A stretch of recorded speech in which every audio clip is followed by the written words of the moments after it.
Halo semua, perkenalkan nama saya Stephen Nathanael.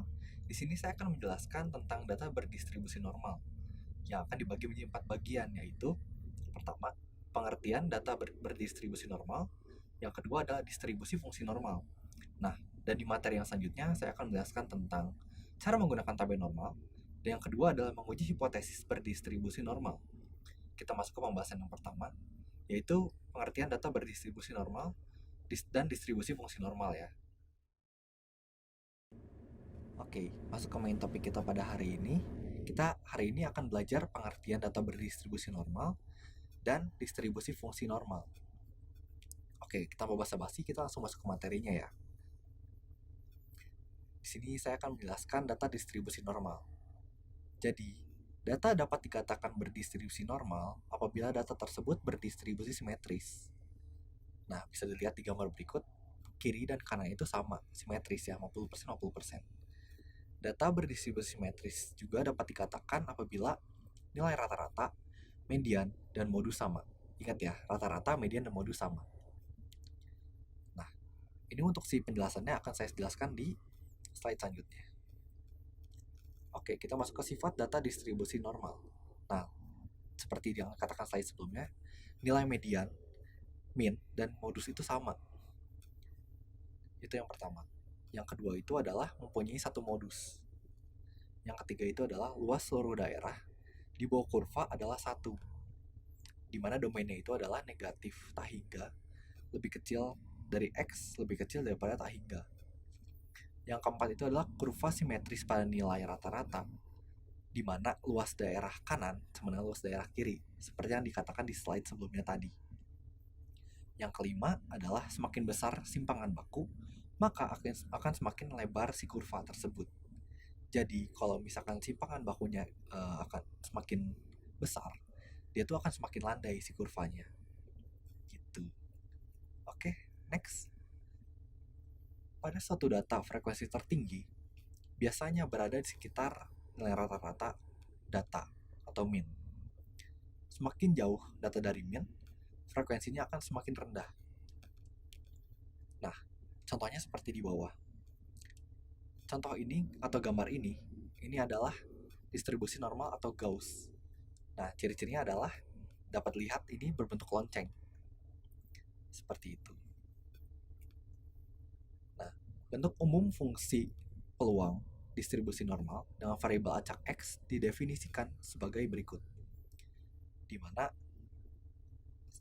E-nya itu adalah konstanta bernilai 2,72, P-nya konstanta 3,14, simpangan baku rata-rata, dan X adalah nilai dari variabel acak berdistribusi normal.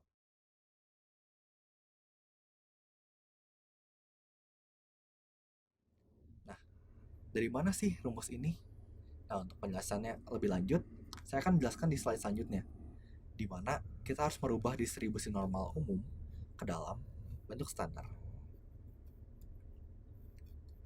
Nah, itu merupakan distribusi normal baku, di mana rata-ratanya adalah 0 dan simpangan baku adalah 1. Menghitung luas daerah di bawah kurva normal tidaklah mudah, karena harus melakukan pengintegralan terhadap fungsi eksponen. Misalnya seperti gambar di bawah ini.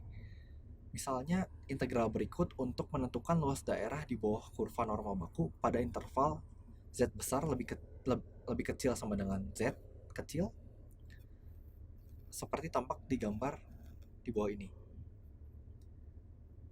Nah, untuk si mencari Z-nya itu adalah dengan cara Z sama dengan X dikurangi rata-rata dibagi simpangan baku.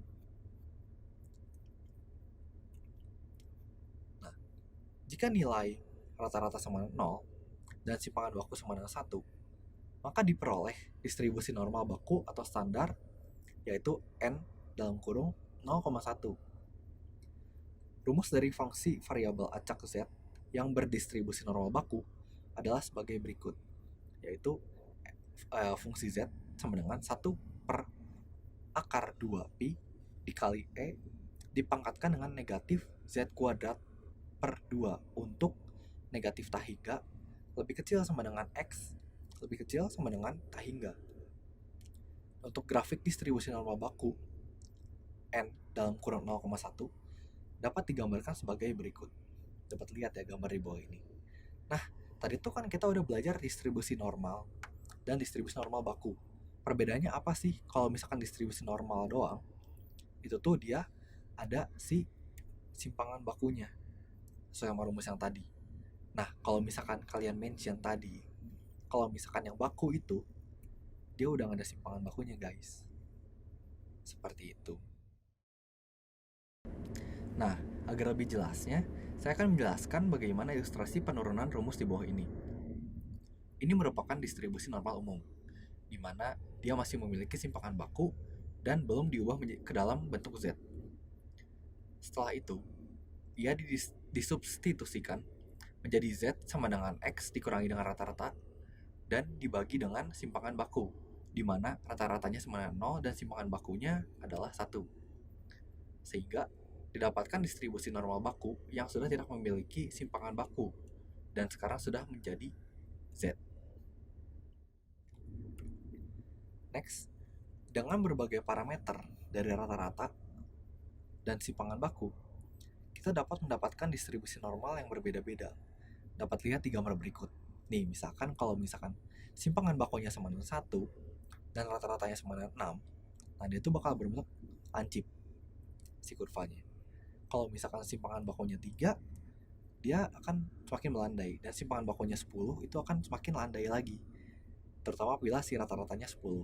Dapat dikatakan jadi kalau misalkan rata-ratanya berbeda dan simpangan bakunya juga berbeda juga, dia akan berubah-ubah bentuk si grafiknya. Seperti itu. Berikut merupakan perubahan bentuk dari normal umum menjadi normal baku yang dapat dilakukan dengan cara yang pertama itu carilah Z hitung dengan rumus yang tertera di sini. Yang udah tadi dimention sebelumnya ya, yang Z sama dengan X dikurangi rata-rata dibagi simpangan baku. Yang kedua itu adalah gambarkan kurvanya seperti yang slide sebelumnya tadi. Yang ketiga itu adalah tuliskan nilai Z hitung pada sumbu X di kurva di atas dan tarik garis dari titik Z hitung ke atas sehingga memotong garis kurva. Lalu yang keempat, luas yang terdapat dalam tabel merupakan luas daerah antara garis tegak ke titik 0 di tengah kurva. Dan yang kelima, carilah tempat nilai Z dalam tabel normal. Nah, untuk tabel normal ini akan saya jelaskan di materi selanjutnya ya.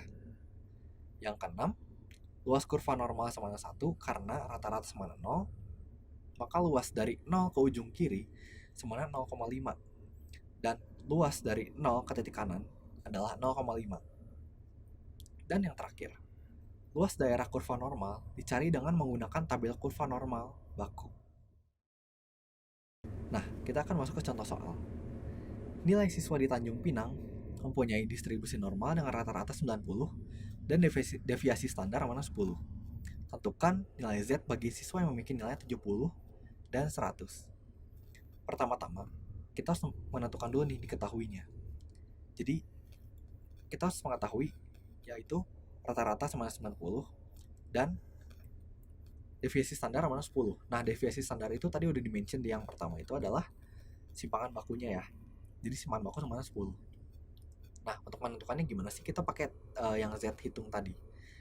Untuk nilai siswa 70 diperoleh Z sama dengan 70 dikurangi 90 dibagi 10. Nah, 70-nya itu kan tadi kan yang diketahuinya nilai 70 dikurangi 90 itu merupakan si rata-ratanya dibagi 10. 10 itu simpangan bakunya.